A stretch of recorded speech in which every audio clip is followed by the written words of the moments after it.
Kalau aku sebenarnya aku nyaman sih Kak, nyaman banget karena di FHM nih Kak, dari segi lingkungannya, dari segi fasilitasnya juga, kayak lingkungannya, kayak dosen-dosen, kayak teman-teman itu emang bener-bener kayak super aku gitu loh Kak. Kayak emang alhamdulillah aku berada di lingkungan yang suportif gitu loh, kayak yang saling-saling mendukung. Terus dosen-dosennya juga emang suka nguatin kayak mahasiswanya gitu. Karena dosen-dosen itu kayak ada gitu loh Kak, dosen-dosen yang agak paham. Kalian kalian kalian Hello Rangers, welcome to Inside Unan. Nah, kembali lagi nih di podcast Bakti episode 2. Nah, mungkin sebelum mulai podcast kali ini, kita perkenalan dulu nih. Perkenalkan, nama aku Putri Salsabila, biasa dipanggil Sabil. Dan aku Vanessa. Oke, di podcast kali ini kita berada di Fakultas Kesehatan Masyarakat nih teman-teman. Fakultas yang katanya lebih banyak mahasiswinya daripada banyak mahasiswanya. Bener nggak ya kira-kira? Nah, mungkin untuk menjawab pertanyaan dari Sabil, kita udah kedatangan nih teman-teman dari Fakultas Kesehatan Masyarakat. Dimana mungkin teman-teman ini bisa menjawab pertanyaan-pertanyaan kita lebih lanjut mengenai Fakultas Kesehatan Masyarakat ini. Mungkin dari teman-teman bisa memperkenalkan dirinya terlebih dahulu.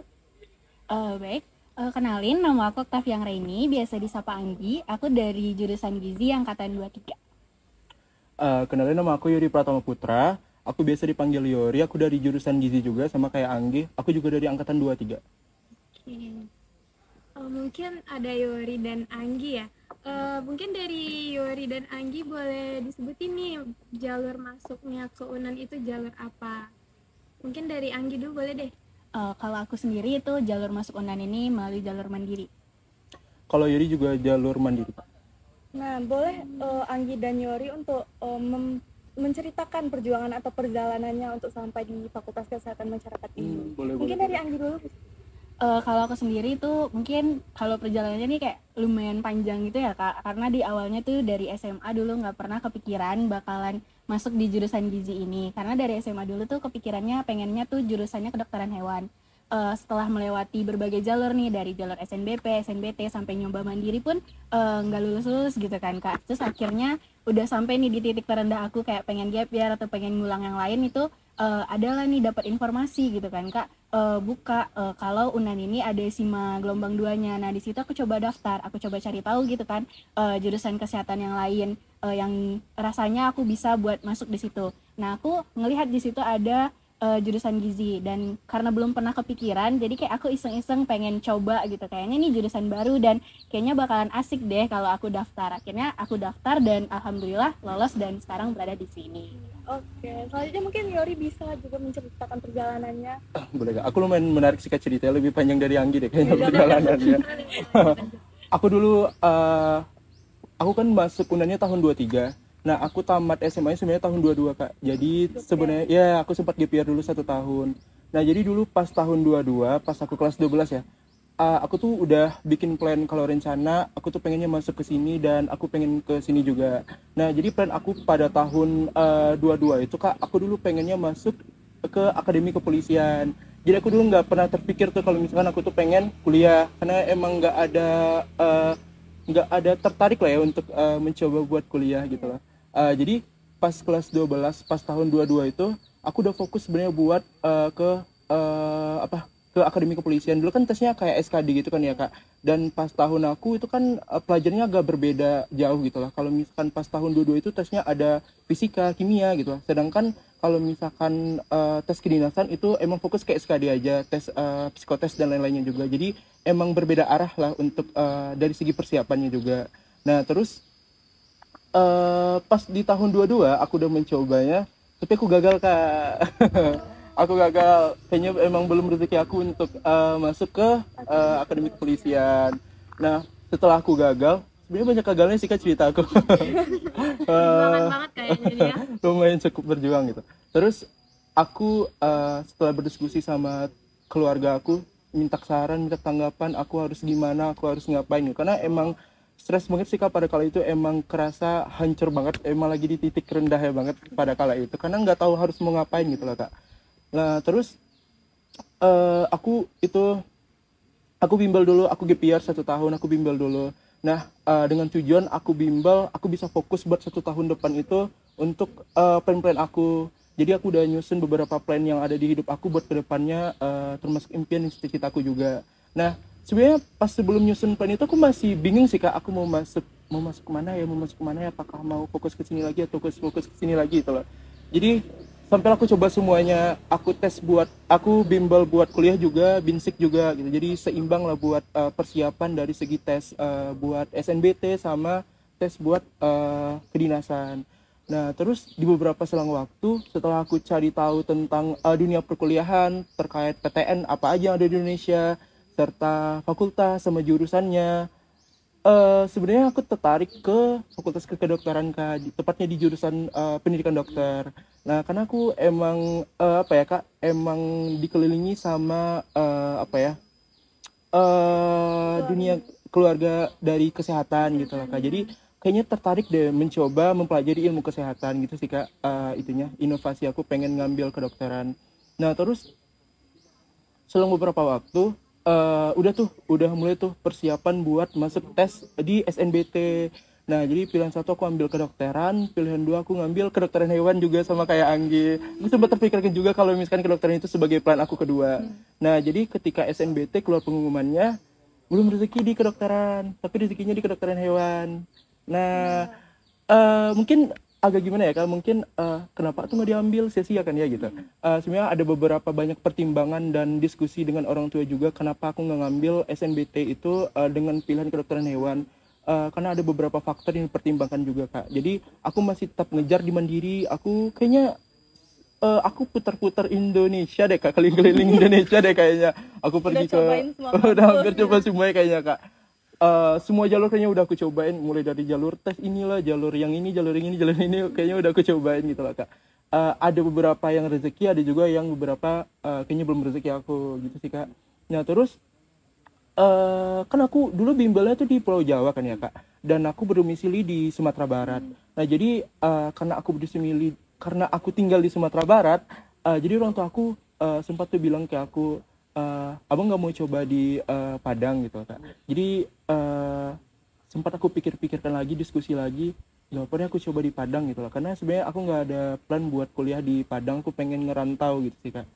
Nah, terus aku cobalah di Unan Kak. Nah, pas di Unan aku ngambil pilihan satunya itu kedokteran, ini mandiri ya Kak, mandiri tesnya. Aku ngambil pilihan satunya kedokteran, pilihan duanya gizi.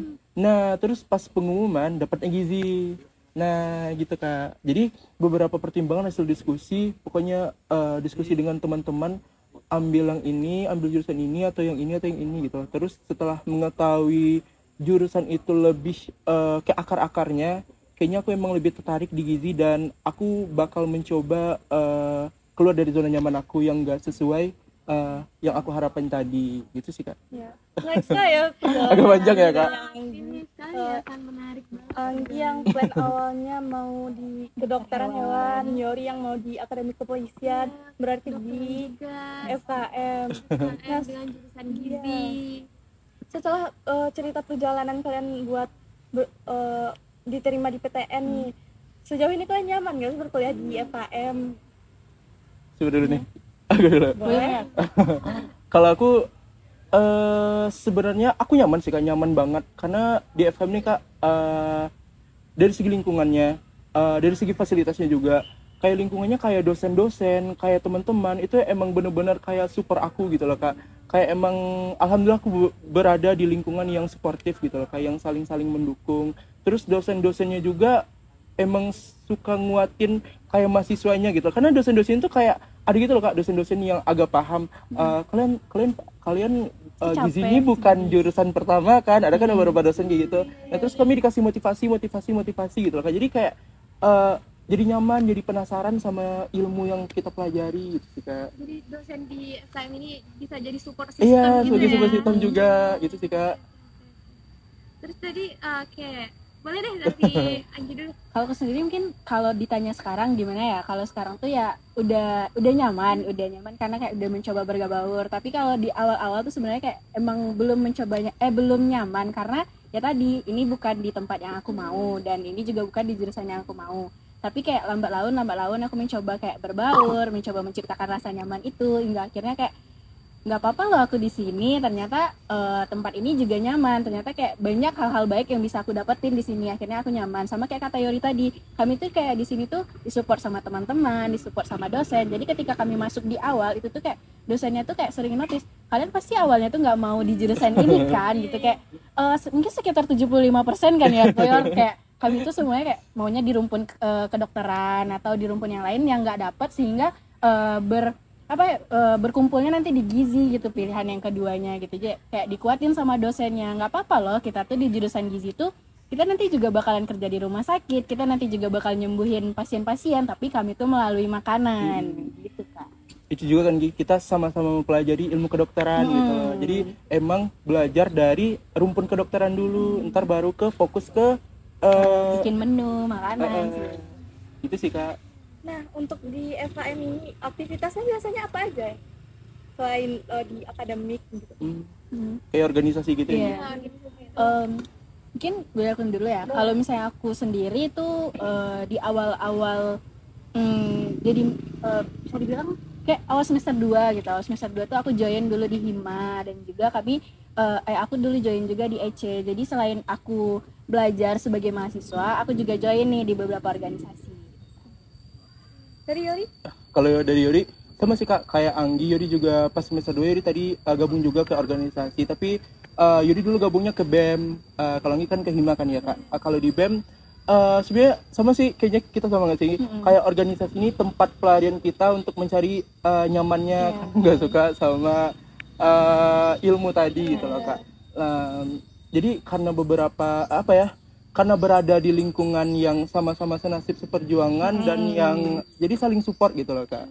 Itu sih Kak. Jadi Yudi kemarin tuh jauhnya di BEM, mencari kenyamanannya di BEM, menyibukin diri ke BEM gitu loh Kak. Kak. Oke, nah dari jawaban Yori tadi tuh berarti kayak kegambar gitu ya, antara IKM dan gizi ini mahasiswanya cukup saling tahu dan terjalin silaturahminya. Keren sih, keren.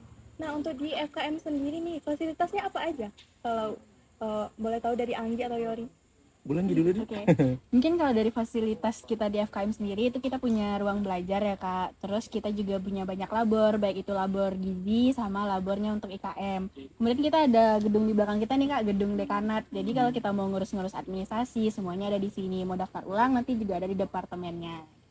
Terus kalau untuk kayak seperti kamar mandi, musola, dan itu tuh bersih lah di sini dan ada tempatnya.